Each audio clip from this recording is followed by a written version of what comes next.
Nouveau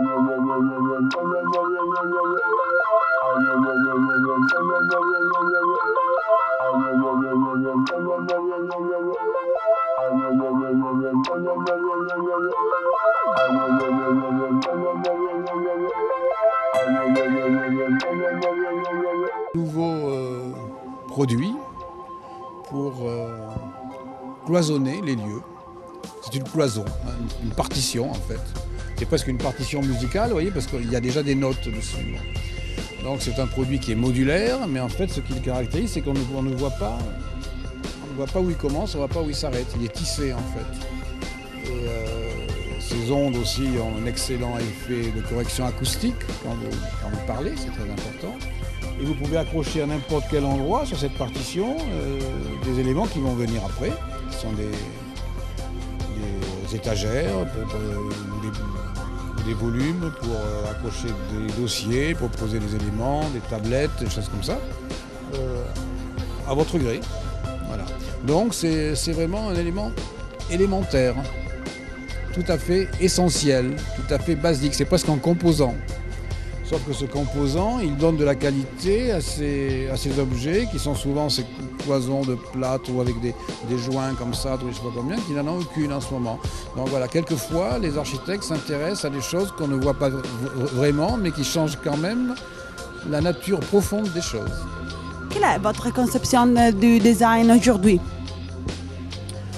Le design aujourd'hui comme hier, c'est de se servir de tous les moyens de notre époque à un moment donné pour améliorer la vie et pour faire en sorte que le darwinisme permanent que représente l'aventure humaine prenne du sens.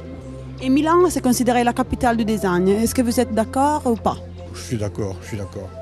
Pourquoi c'est la capitale? Parce que vous avez pris les devants, parce qu'il y a toute une industrie du design ici qui est florissante. Là, je viens là de chez Molteni, on vient de vérifier encore un produit qui est dans une usine qui est à une demi-heure d'ici. Donc voilà, c'est pas par hasard, hein. Il ne faut pas croire que c'est par hasard du tout. Et puis il y a l'élégance italienne qui a derrière tout ça et l'invention aussi et le raffinement. Donc c'est pas par hasard si le design est aussi en Italie un peu chez lui. Aujourd'hui, on parle beaucoup d'éco et éco-sostenibilité, je pense que ça dit. Le futur du design pour vous? Oui, bien sûr qu'il faut être intelligent par rapport à l'avenir de la planète, ça nous sommes tous d'accord. Mais souvent, les recettes qu'on nous propose sont un peu idiotes.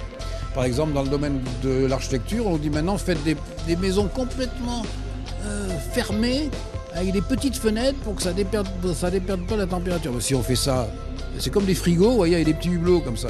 Si on fait ça, vous pouvez être sûr que dans 20 ans, on va les démolir, hein, parce que de toute façon, c'est impossible de vivre là-dedans. C'est tellement sinistre par rapport. Donc, il y a un moment où il faut trouver les équilibres. C'est-à-dire que si on fait ça, il vaut mieux faire des serres qu'on peut protéger de l'extérieur, dont on ne se sert pas en hiver, on s'en sert en été, on ventile complètement. Bon. Ça fait le même effet, on capte de l'énergie solaire passive. Bon, ça fait du sens, alors que faire des petits trous, c'est idiot. Donc beaucoup de ce qu'on essaie de nous injecter au nom du durable, c'est uniquement parce qu'il y a quelques entreprises et quelques sociétés qui veulent faire du durable avec les profits liés à cela. La dernière question, quand vous devez créer, quelle est votre inspiration? Qu'est-ce que vous pensez? Ou s'il y a une inspiration, je ne sais pas. Je ne sais jamais avant de commencer parce que à chaque fois que je fais un projet, je sais pourquoi. J'ai quelqu'un en face de moi, il faut que je comprenne ce que j'ai à faire. Je suis quelqu'un qui est très amoureux des particularités, des différences, des spécificités. Et je crois qu'à chaque fois qu'il y a une question, je vois déjà si elle m'intéresse ou pas. Et si je vais dedans, je trouve dans le programme, dans les contraintes, les raisons mêmes de ma passion.